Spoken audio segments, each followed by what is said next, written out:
Telugu cinema industry కోట్లాది మంది అభిమానులు, నిత్యం షూటింగ్, అంతకుమించి రిలీజ్లు, మొత్తంగా చూస్తే 100 కోట్లలో బిజినెస్ జరిగే అడ్డా ఇది. అలాంటి ఇండస్ట్రీలో గత 5 ఏళ్లలో ఏం జరిగింది, రాబోయే 5 ఏళ్లలో ఏం జరగబోతోంది, తమకు మంచి రోజులు వచ్చాయని నిర్మాతలు చెప్పడం వెనుక రీజన్స్ ఏంటి? వైసీపీ హయాంలో ఇండస్ట్రీలో అభివృద్ధి జరిగిందా? ఇండస్ట్రీ డెవలప్ అయ్యేందుకు జగన్ తీసుకున్న నిర్ణయాలేంటి? ఈ ప్రశ్నలకు మౌనమే సమాధానం అంటున్నారు సినీ నిర్మాతలు. డెవలప్ కాకపోగా రివర్స్లో తమపైనే ఉక్కుపాదం మోపారని, కొందరిపై ఉన్న కోపాన్ని మొత్తం ఇండస్ట్రీపై చూపించారంటూ ఆవేదన వ్యక్తం చేస్తున్నారు. టికెట్ల ధరల పెంపుపై గత ప్రభుత్వం తీసుకున్న నిర్ణయంతో చాలామంది నష్టపోయామన్నది నిర్మాతల మాట. ఇలాంటి నిర్ణయాలను పూర్తిగా ప్రక్షాళన చేయాలన్నది టాలీవుడ్ డిమాండ్. నిజానికి ఇవన్నీ నిన్న మొన్నటి వరకు గొంతెమ్మ కోరికలే, అందని ద్రాక్షలే. బట్ ఇప్పుడు ఏపీలో ప్రభుత్వం మారింది, వారికి అనుకూలమైన ప్రభుత్వం వచ్చింది. సో తమ కోరికలకి నెరవేరుతాయన్న ధీమాలో ఉన్నారు టాలీవుడ్ పెద్దలు. అందులోనూ పవన్ కళ్యాణ్ లాంటి ఒక ప్రముఖ నటుడు మంత్రిగా ఉన్నారు.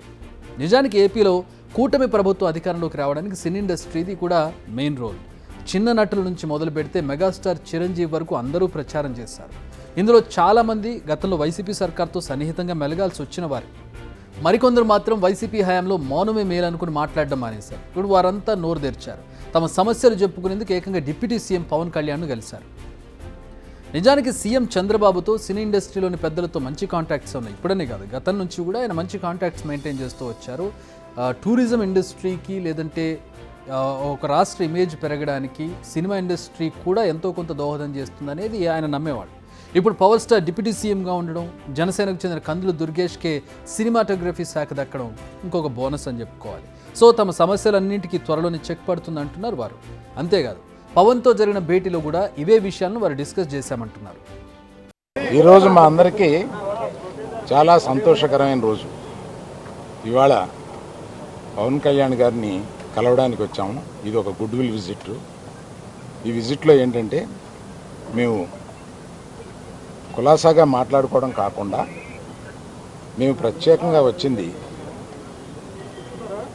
Chief minister, honourable chief minister గారి అపాయింట్మెంట్ ఇస్తే మా ఇండస్ట్రీ మొత్తం తరలి వచ్చి, అంటే మా ఛాంబరు ఇతర అన్ని అసోసియేషన్స్ కలిపి ఒకసారి వచ్చి చీఫ్ మినిస్టర్ గారిని, ఉప ముఖ్యమంత్రి పవన్ కళ్యాణ్ గారిని, వీరందరినీ అభినందించడానికి ఒకరోజు మాకు అపాయింట్మెంట్ ఇప్పించండి అని అడగడానికి వచ్చాం. వారు తప్పకుండా త్వరలో అది చేస్తామన్నారు. చాలా గట్టిగా మాట్లాడతానండి, మీది వీకేమో చూడండి. ఆ పని మీద వచ్చాం. చాలా మనస్ఫూర్తిగా కాసేపు మాట్లాడి చాలా ఆనందపడ్డాం. త్వరలో మళ్ళీ total representation of the film industry తోటి ఇక్కడికి వచ్చి వారిని అభినందించడానికి మళ్ళీ వస్తాం. Thank you. సో ఇప్పుడు ఎల్లుండి సినిమా రిలీజ్ ఉంది కాబట్టి మరీ highest costliest Indian film ever made ఇప్పుడు దాకా దత్ గారి సినిమా కల్కి.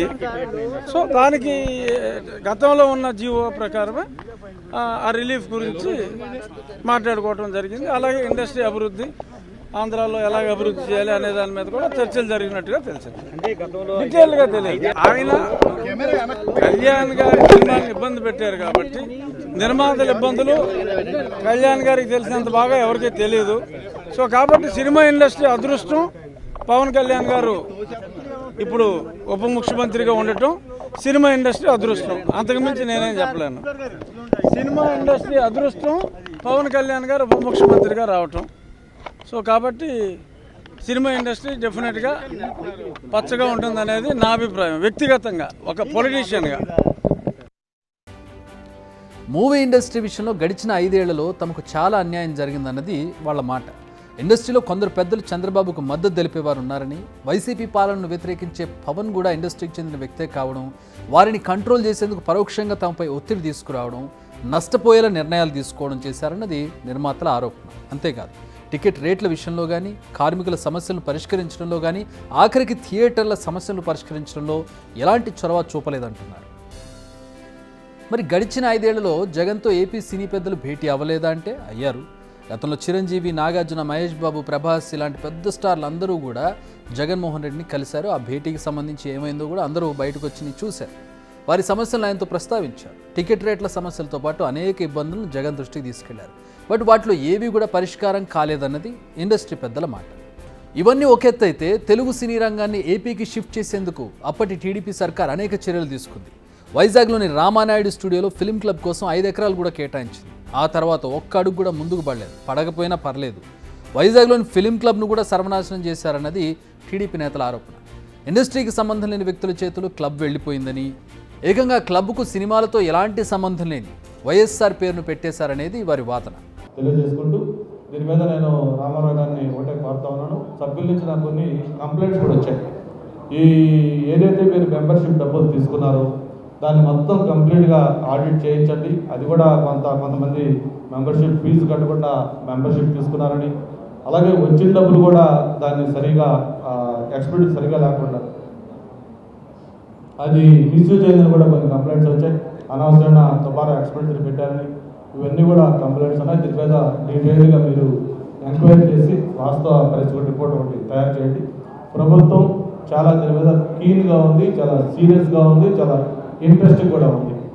ఏదైతే మీకు అలాగే ఒక మంచి ఉద్దేశంతో ల్యాండ్ అలొకేట్ చేశారో ఆ 5 ఎకరాల ల్యాండ్ స్టిల్ అది మీ పేరునే అలాట్ అయింది. కాబట్టి మీరు కమిటీ మెంబర్స్ అందరూ కూడా ఒకసారి కొత్త కమిటీ వచ్చి దీని మీద సీరియస్గా ఒకసారి కలిస్తే దుర్గేష్ గారితో కూడా కలిసి మాట్లాడి మనం ముఖ్యమంత్రి గారు కూడా కలిసి దీన్ని ఫర్దర్గా ఎలా ముందుకు తీసుకెళ్దాం ఏంటనేది కూడా ఆలోచించి ముందుకెళ్దామని చెప్పని మరొకసారి కోరుకుంటూ, మొన్నటి వరకు సినిమాకు సంబంధం లేని వారు కీలక బాధ్యతలు నిర్వర్తించారు. ఇకపై అలా కుదరదంటున్నారు కూటమి నేతలు. ఇండస్ట్రీ సమస్యల పరిష్కారంపై త్వరలోనే సీఎం చంద్రబాబును కూడా కలవనున్నారు ఇండస్ట్రీ పెద్దలు.